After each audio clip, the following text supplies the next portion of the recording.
Coach Morris, how did you feel about the way the scrimmage went today? You know, I thought our guys came out and competed well. I thought that was the biggest thing, especially the first scrimmage coming, getting 7 practices in, getting out here, watching guys compete. That's the one thing you mainly look for is how well your guys come out and battle and fight and overcome adversity. There's going to be mistakes, and it's that next play mentality and watching these guys come through that. I thought we did a good job, a great gauge for us moving forward. Coach, you've had a pretty legendary coaching career, 30 years of coaching experience, whether that be on the collegiate level or the high school level. What can you tell me about that experience just and what you bring to the table?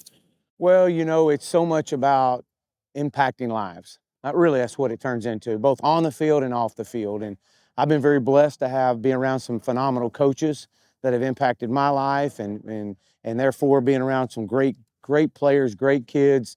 Whether they continue to play at the next level or not, you just hope that you have an opportunity to pour into their life in some way, shape, form, or fashion, just to contribute to just a small part of a chapter of their life, and leave them with a great experience. And as I always say, if all they get out of me is to become a better football player, then I failed them and I failed their parents. And so this is much more than just football. Coach, Texas State's offense is obviously very unique with how wide split the wide receivers are. How does that affect the importance of blocking at the position since they're kind of like on an island? Well, I think when you look at, the great ones that we've coached in the past and the great ones that are out there playing right now at wide receiver, it's how you impact the game without the ball.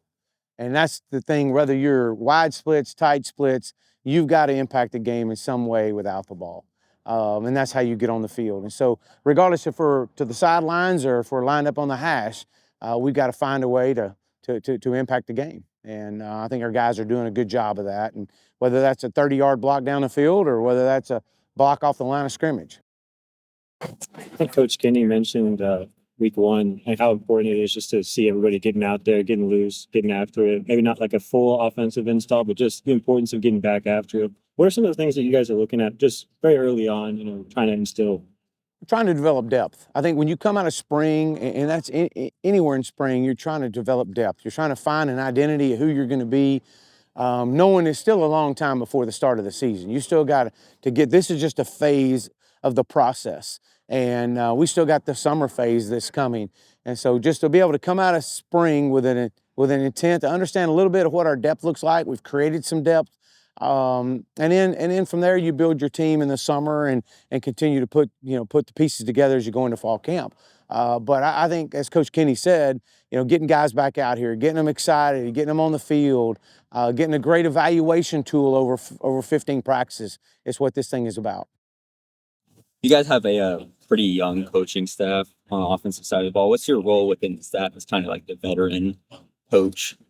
Well, thank you for saying that we're a young coaching staff and I'm a young guy. No, you've been around a long time. And again, seen a bunch of different ways of doing things and just being able to impact and not only help players, but also help coaches. We got some phenomenal young minds on our staff.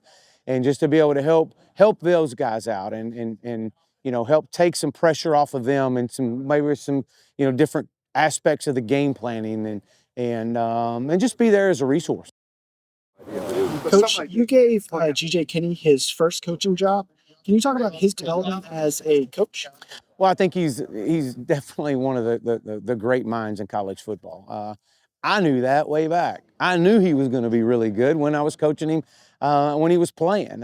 He was a phenomenal competitor and was a student of the game. I mean, he was constantly studying the game, picking our brain, constantly asking questions, and then we transitioned from there, and he comes out and he's basically staying with us at Clemson, hanging out and hanging around our staff rooms and just, again, trying to be a sponge and learn everything he can. Gets a call to the Eagles and away he goes and takes off, and that career finishes. And I had told him, I said, hey, whenever you finish your career, I got a spot for you, because I knew he had such a great mind. But here's what yes, he's got a great football mind, but what he brings to the table that separates him is just his ability to communicate with our players and our staff, and does it in a way that it's never too high and it's never too low. And that's what you look for. And that's, he's mature well ahead of his age when it comes to that. And man, I just think his his football IQ is off the charts, but also his people skills are equally off the chart. Going back to that earlier question about depth, who are some of the guys that have impressed you so far? You got to watch a bunch of game film on last year's guys. But Well, they've all flashed. There's no doubt. I mean, Chris Don has played all over the field, obviously making tremendous plays. Cole is out with an injury right now, but he'll be back. Jaden Williams is a young man that's just came in. He's making plays. Then it just goes on. Kylan Evans is another one. Guys are really just making plays right now, and it's really hard to pinpoint just one guy that's flashing. I think you got a process of guys that are really competing, and I'm excited about that.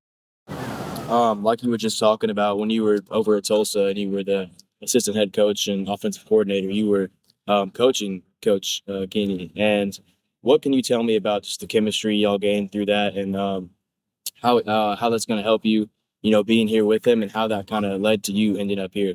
Well, yeah, it definitely led to me being here. I mean, when he made the call, being at Clemson, he made the call and said, "Hey, I want you to come help me."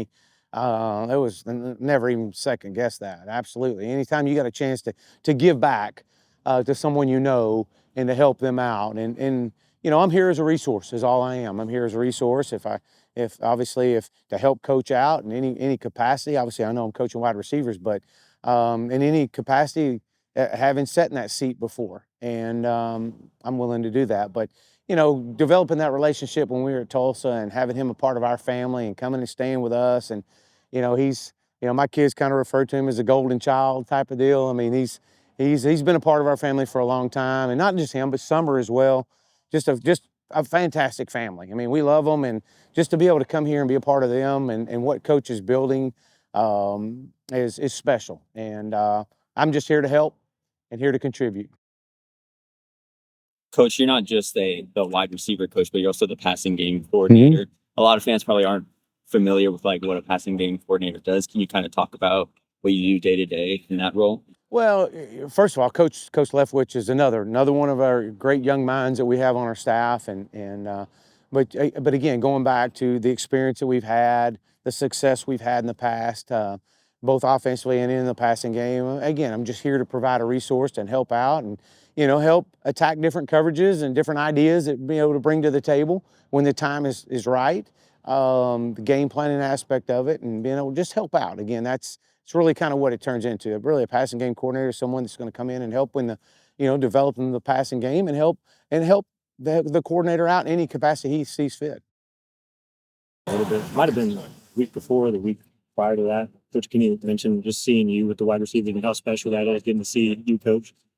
How special is it to get to see the flip side of that, see what he's done? Oh, well, again, it gives you chill bumps, because again, you knew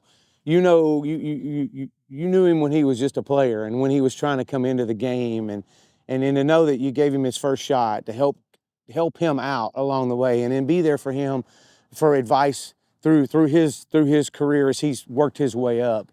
That's been huge. It really has, and again, to be able to come out and help him out. I mean, watch him interact with the players. Not surprised. He does such a great job. I'm not surprised because that's who he was as a quarterback and a leader, phenomenal leader.